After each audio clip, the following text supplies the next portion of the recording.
안녕하세요. 이번 시간에는 이기적 리눅스 마스터 1급 리눅스 시스템 관리 파트에서 세 번째, 시스템 보안 및 관리에 대해서 알아보겠습니다. 시스템 보안 및 관리에서는 리눅스 시스템에서 어떤 일들이 있었는지 확인하기 위한 로그를 보는 법, 관리하는 법에 대해서 알아보고 다양한 보안 방법들에 대해서 알아볼 겁니다. 그리고 보안 사고가 발생했을 때 최악의 상황을 방지하기 위해서 데이터를 백업 및 복구하는 방법에 대해서도 알아볼 거예요. 그럼 먼저 우리 시스템에 무슨 일이 일어났는지 분석하는 방법에 대해서 알아봅시다. 모든 리눅스 시스템에는 리눅스에서 어떤 일이 있었는지 각종 이벤트를 저장하는 로그라는 것이 존재합니다. 마치 우리 자동차나 비행기에 블랙박스라고 하는 것을 설치해서 평소에 사고가 났을 때 무슨 일이 있었는지 다 녹화를 해두는 것처럼요. 주요 로그 파일들은 다음과 같은 파일들이 있습니다. 그 중에서도 바 밑에 로그 밑에 메시지스 파일에는 거의 대부분의 로그 내용이 저장됩니다. 일부 특수한 내용들, 예를 들면 컴퓨터가 부팅이 되는 기록, 또는 사용자가 로그인을 했는데 성공했냐, 실패했냐와 같은 기록 등은 각각의 특정 파일에 남게 되어 있습니다. 몇몇 파일은 단순히 텍스트로 내용을 저장을 해서 캣과 같은 명령으로 확인을 할 수 있고, 몇몇 로그 파일은 바이너리 형식으로 저장이 돼서 캣으로 확인하면 내용이 제대로 안 보이기 때문에 특정 명령어를 통해서 확인을 해야 합니다. 보시는 것처럼 종류가 굉장히 많죠? 몇 가지 파일들만 실제 한번 내용을 확인해 볼게요. 그러면 로그 파일의 내용을 한번 직접 봐보도록 하겠습니다.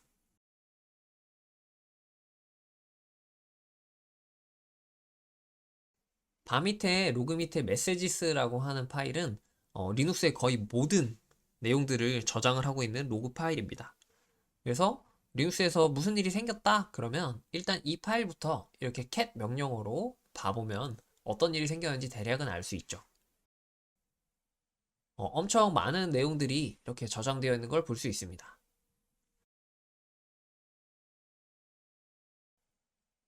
자, 이번에는 다른 파일을 한번 봐볼게요.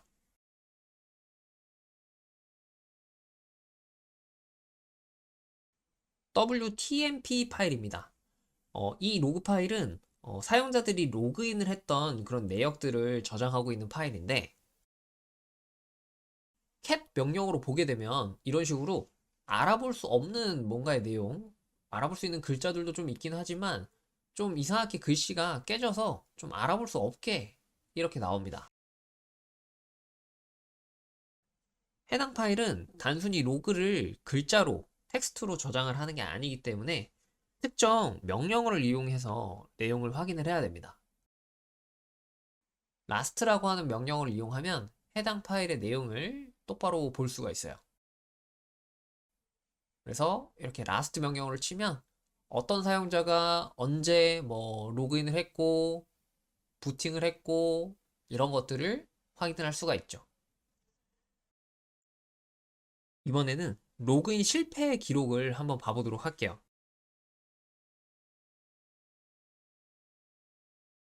먼저 관리자로 lastb라고 하는 명령어를 쳐서 확인을 해보겠습니다. 해당 로그는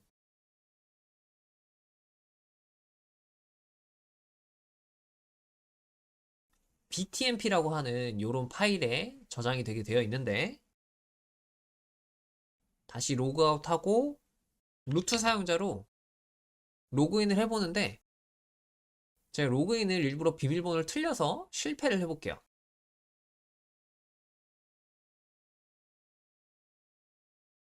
자, 이렇게 로그인을 한번 실패를 해봤고, 이번에 정상적으로 로그인을 해서 lastb 명령어로 확인을 해보면 이런 식으로 언제 누가 로그인을 실패를 했었는지 이런 것들을 확인을 할 수가 있습니다. 그래서 뭐 해커나 이런 사람이 우리 시스템에 불법적으로 접근을 하려고 할 때 뭐 패스워드가 틀렸다 그러면 이런 곳에 로그도 남아있게 되는 거죠.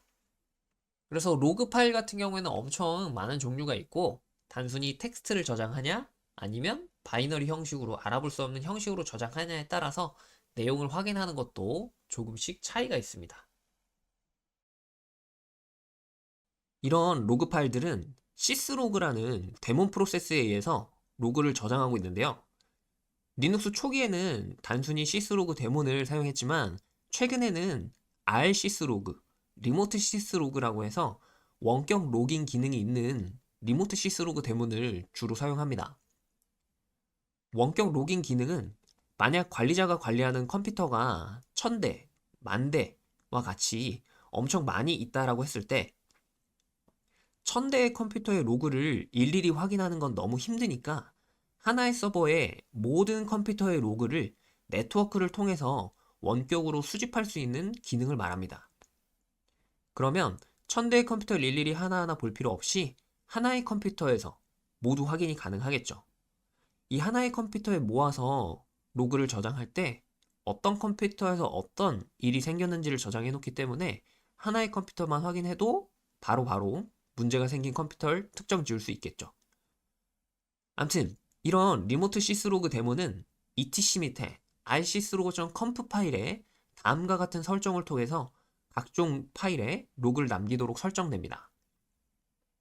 크게 세 가지를 설정을 해주는데 퍼실리티, 레벨, 액션을 설정해 줘야 됩니다. 퍼실리티는 로그 메시지를 발생하는 프로그램을 의미합니다.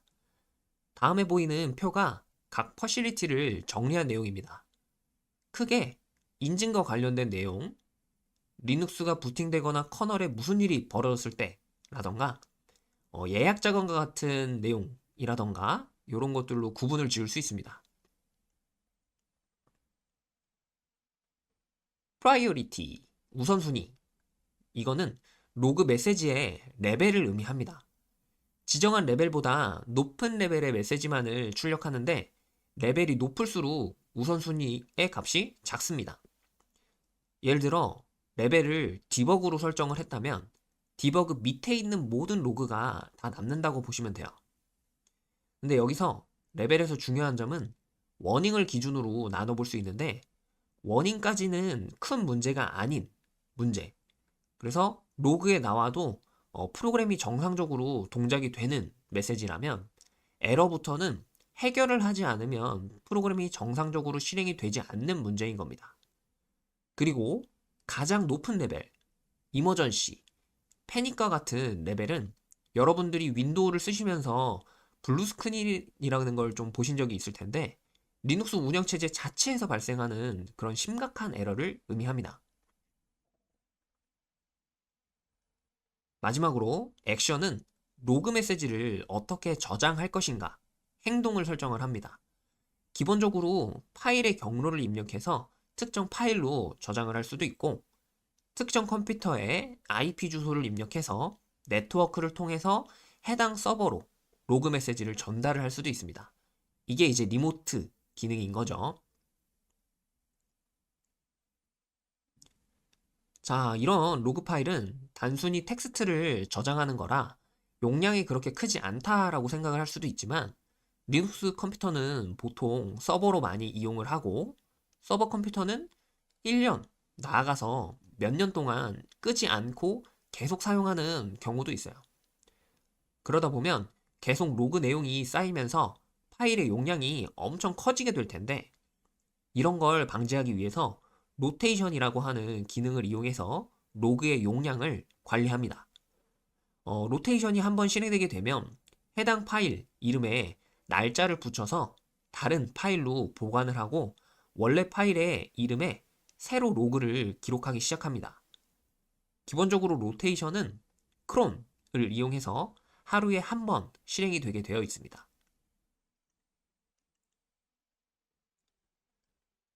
이런 로그는 시스템 D에서 제공하는 journalctl이라고 하는 명령어를 통해서도 확인을 할 수 있습니다.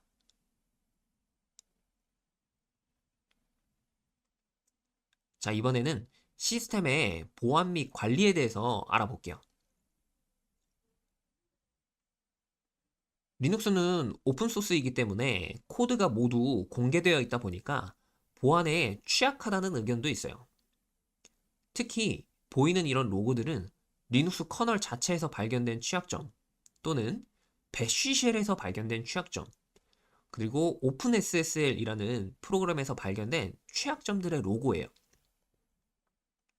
리눅스 운영체제 자체에서도 결함이 있었다는 것이고 리눅스 거의 모든 사람들이 사용을 하는 배쉬쉘이라고 하는 곳에서도 취약점이 발견됐다는 거고 오픈SSL은 거의 모든 사람까지는 아니지만 실제 서비스를 운영하는 전 세계의 회사에서 1000만 개 이상의 사이트에서 사용되는 프로그램이었어요. 근데 이게 오히려 오픈소스이기 때문에 이런 취약점들이 빨리 발견이 되고 또 이런 문제가 생기지 않도록 계속해서 발전해 나갈 수 있다는 의견도 있긴 합니다. 그래서 두 가지 의견이 서로 모두 좀 타당하다라고 좀 생각이 들어요. 이런 취약점, 문제점들은 CVE라고 해서 매년 발견되는 코드 또는 프로그램의 문제를 번호로 관리를 하고 있어요. CVE 2014-6217 이렇게 관리되는데 앞에 숫자는 해당 취약점이 발견된 연도이고 뒤에 숫자는 해당 연도에 발견된 취약점의 번호예요. 프로그램마다 따로 관리하는 것이 아니라 그냥 그 연도에 보고된 내용이 있다면 순서대로 번호를 그냥 부여를 하는 겁니다. 최근에는 4자리의 숫자로 관리가 안 돼서 5자리로 늘렸다라고 합니다. 그만큼 많은 취약점들이 발견된다는 얘기죠. 자, 그럼 이런 취약점들로부터 공격을 막기 위해서는 다양한 방법이 존재하는데 우선 가장 기본적인 보안 방법은 물리적 보안입니다. 아무리 리눅스 서버 관리자가 설정을 잘하고 안전하게 취약점이 없는 그런 프로그램 버전만 사용을 한다라고 하더라도 실제 서버가 있는 곳에 침입해서 서버에 접근하면 막을 방법이 없거든요.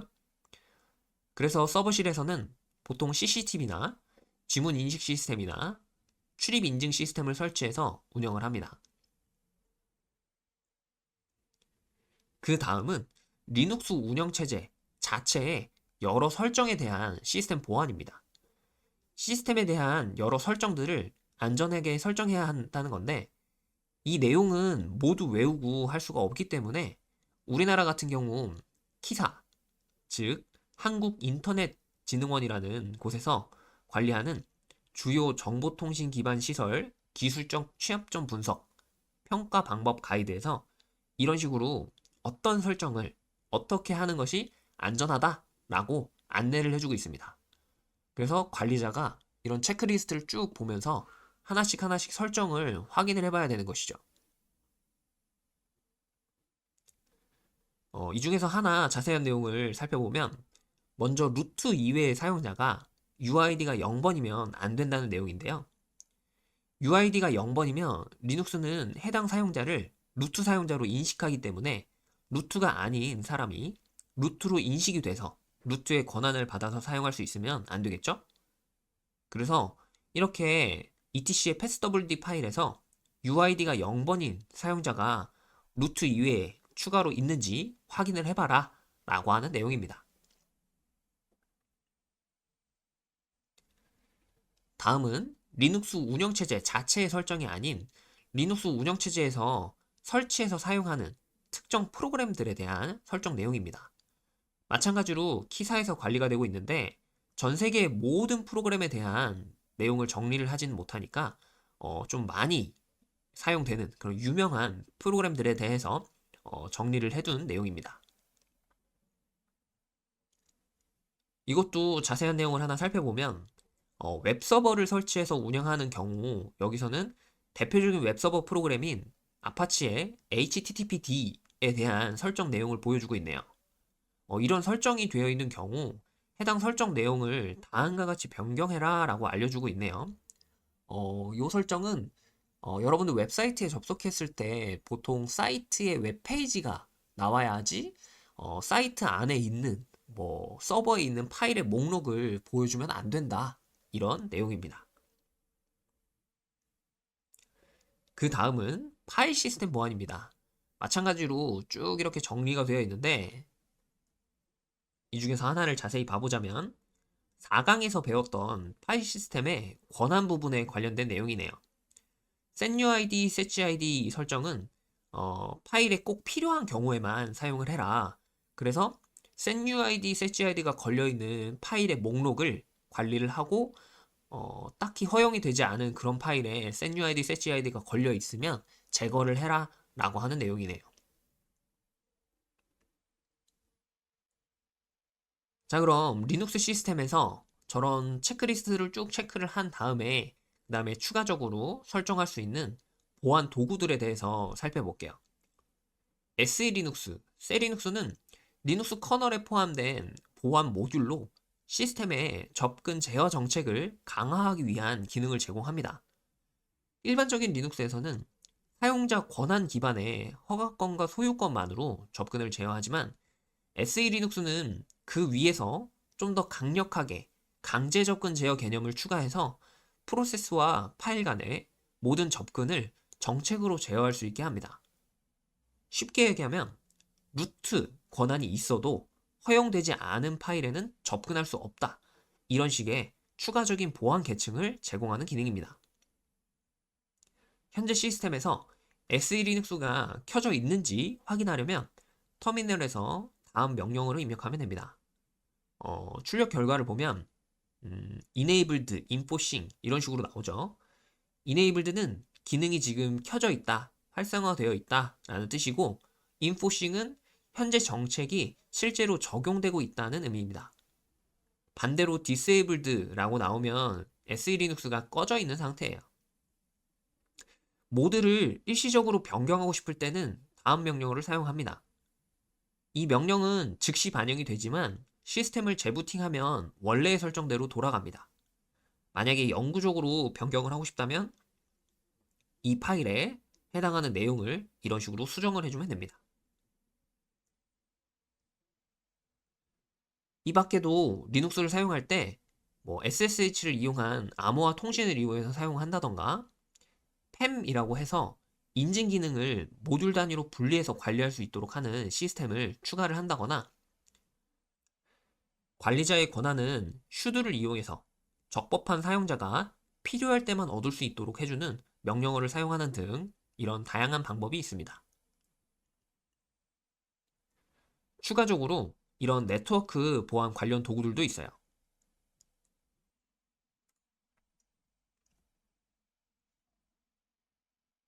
마지막으로 문제를 보완해서 문제가 안 생기는 것이 제일 좋겠지만 혹시나 시스템에 문제가 생겨서 데이터가 모두 날아가면 안 되니까 미리미리 백업하고 혹시 문제가 생겼을 때 백업한 데이터로 복구하는 방법에 대해서 알아볼게요. 화면의 예시처럼 이런 유명한 실제 서비스들도 시스템 장애나 서버 손상으로 인해서 페이지 접근이 불가능한 경우가 있습니다. 물론 서비스가 다운됐다고 해서 데이터가 항상 없어지는 건 아니긴 하지만 이런 상황에서 데이터도 없어졌다면 백업이 없다면 서비스는 복구 불가능한 손실을 입게 됩니다. 백업을 할 때는 아무렇게나 백업을 하는 것이 아니라 크게 세 가지 방법으로 백업을 할 수 있습니다. 첫 번째는 전체 백업. 모든 데이터를 매번 전부 백업하는 방식으로 복구는 간단하지만 백업해야 되는 크기가 크다 보니까 백업 시간과 저장 공간이 많이 필요합니다. 두 번째는 중분 백업입니다. 가장 최근 백업 이후에 변경된 파일만 또 따로 저장을 합니다. 공간적인 효율이 높아서 저장 공간이 많이 필요 없다는 장점이 있습니다. 하지만 복구할 때 여러 백업 파일들을 순서대로 복원을 해야 되기 때문에 시간이 오래 걸린다는 단점이 있어요. 세 번째는 차분 백업입니다. 가장 최근에 전체 백업 이후에 변경된 모든 파일을 저장하는 방식입니다. 복구 시 전체 백업을 한번 복구하고 차분 백업 파일 하나만 복구를 하면 되기 때문에 중분 백업보다는 복구를 빠르게 할 수 있어요. 일반적으로 이 세 가지 방법 중 하나만 사용하는 것이 아니라 뭐 예를 들면 매주 일요일에는 전체 백업을 하고 월요일부터 금요일은 중분 백업을 하고 토요일은 차분 백업을 하는 식으로 여러 가지 방법을 같이 혼용해서 사용을 합니다. 마지막으로 리눅스에서 사용하는 주요 백업 명령어들을 살펴보겠습니다. 디스크나 파티션 단위로 백업 복구할 때는 주로 덤프나 리스토어 명령을 이용을 하거나 dd를 이용해서 백업 및 복구를 하기도 합니다. 파일 단위로 특정 파일이나 폴더를 백업한다 라고 하면 타르 명령어를 이용하기도 합니다. 자, 이렇게 해서 오늘은 리눅스의 시스템 보안과 관련된 내용, 그 다음에 로그를 보는 법, 보안 설정을 하는 법, 백업 및 복구에 대해서 알아봤습니다. 그럼 오늘 수업은 이렇게 마치도록 할게요. 수고하셨습니다.